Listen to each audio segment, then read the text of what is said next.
Learning versus studying. If I want to get the best test result from my students, what should I choose? Learning or studying?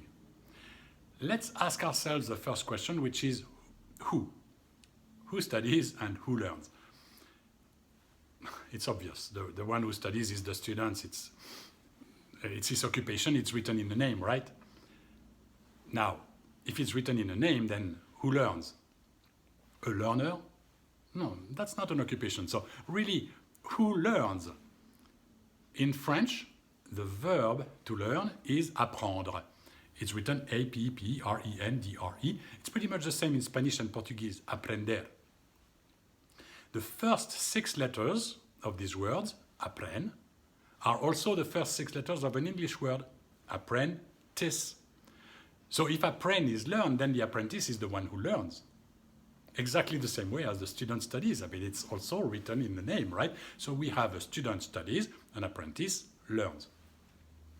I have a little exercise for you, if you don't mind. A very simple, very easy, and there is no right or wrong, but it has to be done with a certain energy, very fast. Okay? If it's the first time that you are watching this video, please do this exercise because all the benefits are now. If you plan to get these benefits in the second time you're watching, no, it's not going to happen. So please do it. Okay? Ready? So what will happen is that I will say, please imitate me. I will count 1, 2, 3. I will make a movement and you will imitate my movement. That's all. Very simple. Okay. Let's do it. Please imitate me. 1, 2, 3. Good. Now we are going to do it a second time. This time, I am not going to watch you. You're going to be on your own. Let's see what happens. Okay, ready? Let's do it. Please imitate me. 1, 2, 3. Good, good. We are going to do it a third time. I promise it's the last one. I'm not going to ask you to imitate me this time. I am going to give you an assignment and you do it. Very simple, very easy. Okay, still with the same energy, very fast. Okay, so let's do it. Please raise the same hand as me. The same hand. Good, good. So I will comment on this, but before I would like to ask a second question, which is how. How do we study and how do we learn? So the way we study, generally, there is a teacher who gives an instruction, a lecture, and the students analyze and gives an assignment. The students analyze the assignment, research it, and produce a result. Generally, that's the way we study. How do we learn? To answer the question, I would like to mention the series The Crown, created by Peter Morgan. Peter Morgan and James Graham wrote season 3, episode 6, in which Prince Charles, Welsh teacher, says, and I quote, "We learn through imitation. Like everything in life, if we pretend we are something long enough, we may become it." So please remember, we learn through imitation. Actually, we know who is learning. We saw that, it's written in the name, the apprentice. So the apprentice learns through imitation. The student studies through lecture. So the apprentice learns through imitation, which is traditionally the case, because traditionally the apprentice has a master who has mastered the skills before and now is showing the apprentice how to do the job. The apprentice imitates the master over and over until he masters the skills and becomes a master himself. That's generally the way the apprentice learns. So now, again, the student studies through lecture, the apprentice learns through imitation, imitating the master. Let's go back to the exercise that we've done. The 2 first times I was the master, you were my apprentices. I asked you to imitate me and you produced a result instantly both times. The 3rd time I was the teacher, you were my students. I gave you an assignment, you analyzed the assignment, you say, okay, he's asking me to raise the same hand, fine. Which hand is he raising? The left one, good. And now you researched it. You say, okay, where is my left side, if I can remember? Sometimes it's not so obvious. So, and then you produced a result, you raised your left hand. the first observation here is that in order to get a fast result, learning is not a bad option. But let's go a little further and talk about education now. Education has always been around. I mean, before the Romans, there was education. And the public school system was first invented by a king of the Franks in Europe. His name was Charlemagne in the 8th century. And the school system that, as we know it today, started a little more than 200 years ago. So for the last 200 years and way before that, I mean, since Charlemagne, we've tried to improve on this system, and because we have been unsatisfied with the test results. I mean, still nowadays, we cannot find a solution, really. So we have brought reform after reform after reform, all the way to no child left behind. We put pressure on all the parties, the students, the teachers, the schools, the parents, and the taxpayers. And the last reform really was a strong financial pressure, especially on the teachers and the schools. And still, the result is uncertain.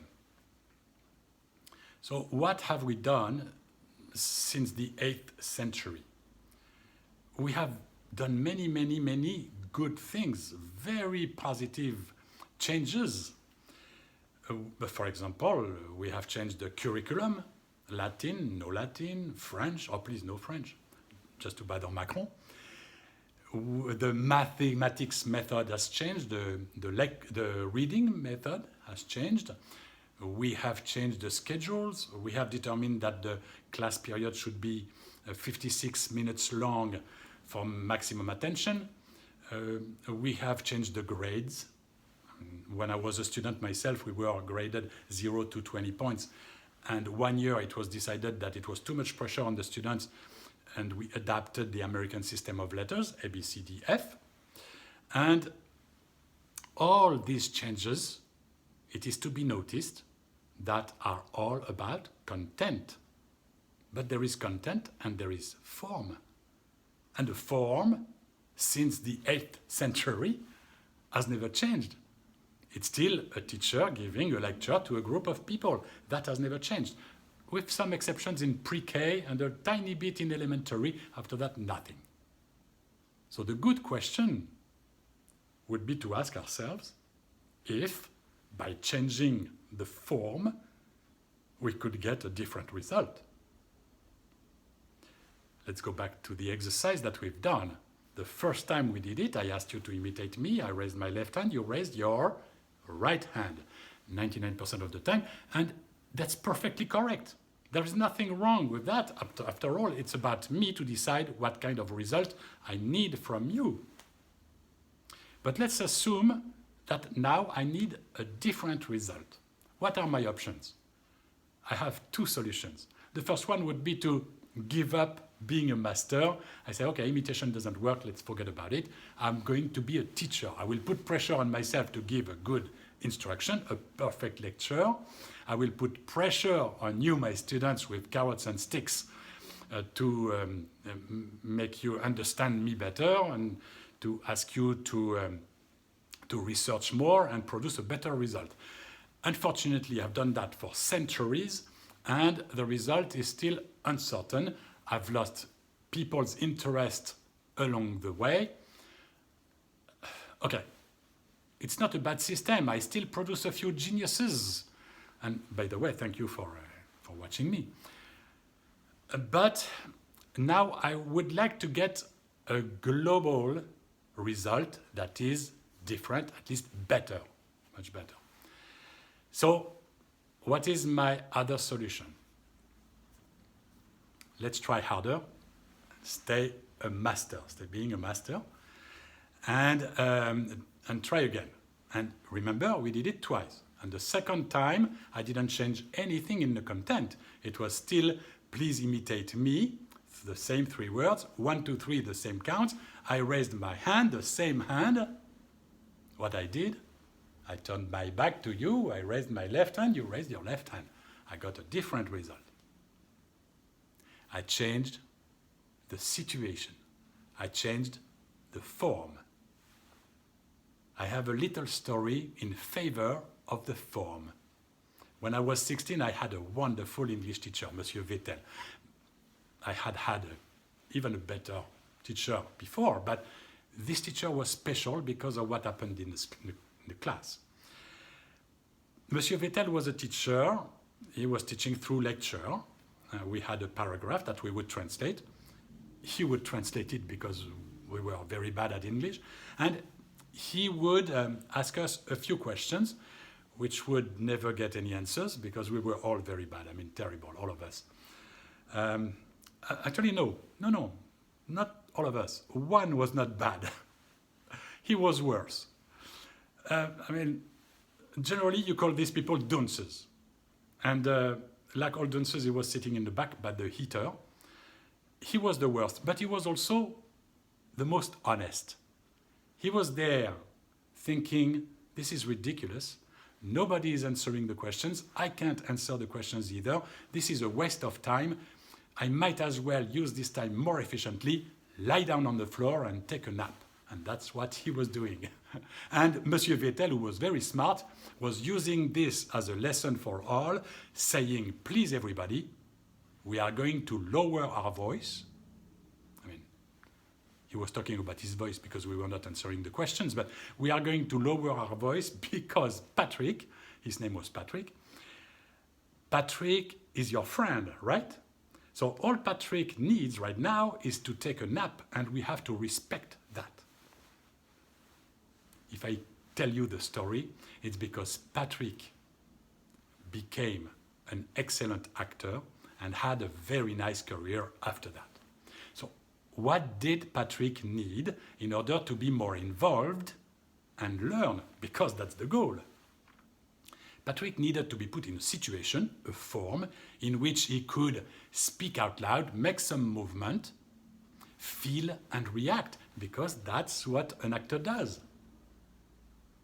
In a class of 20 to 30 people right now, what do we have? 2 people love to study, generally called nerds. 2 people hate to study, generally called dunces. All of the others are also have a name, indifferent. But all of them, every single one of them likes to learn. We all like to learn, especially when we are young. A child goes through grade school and quits before or at the end of 12th grade. He takes a job, becomes an apprentice. He has a master, a boss, a superior, whatever you want to call it. This people is a master because he has mastered the skills before, and now he's showing the apprentice how to do the job. The apprentice imitates his master over and over until he masters the skills and becomes a master. If he doesn't quit, he goes to college or university, gets a bachelor's degree, quit, becomes an apprentice, imitates the master, and goes all the route to become a master himself. If he doesn't quit, he will get a master's degree, even if he's never mastered anything. And he quits, he gets to be an apprentice, imitating his master over and over until he is a master. If he doesn't quit, he will get a PhD and be an expert. He'll become an expert. Now we have masters and we have experts. An expert is someone who talks very well about things he doesn't do because he has not mastered them. A master does very well things that he doesn't care to talk about. An expert will rarely become a master. He's too busy talking and he's not interested. Don't ask a food critic to cook. But a master might very well become an expert. We see them on TV all the time. I mean, they are athletes, doctors, all professionals. They have mastered their skills. Now they go on TV to talk about these skills or comment on other people's skills. They were masters, now they are experts. They talk. Let's not be confused here because some professions are about talking. You had to master the talks. It's the case of the lawyers, for example. The lawyers are masters. In France, when you address a doctor, you say bonjour, docteur. When you address a lawyer, you say bonjour, maître. And maître is the exact translation of master. So lawyers are masters until they go on TV and become experts. They talk. Because experts do nothing but talk, because it's their job. Do you know how many senators are lawyers? Out of 100 right now, right? 66 are lawyers. 66% of the senators are lawyers. So when lawyers become senators, they become experts. They talk and do nothing. I mean, they do nothing but talk because it's their job. I gave you the clue with the apprentice who learns. I gave you the key with the form. It's still very surprising to me that since the 8th century, in order to get a different result, we have only focused on the content and never on the form. When the key has always been in front of our eyes the whole time. In the word itself, reform, we have never ever reconsidered the form. Reform. And there are forms. At least there is one, because one has been marinating for decades here.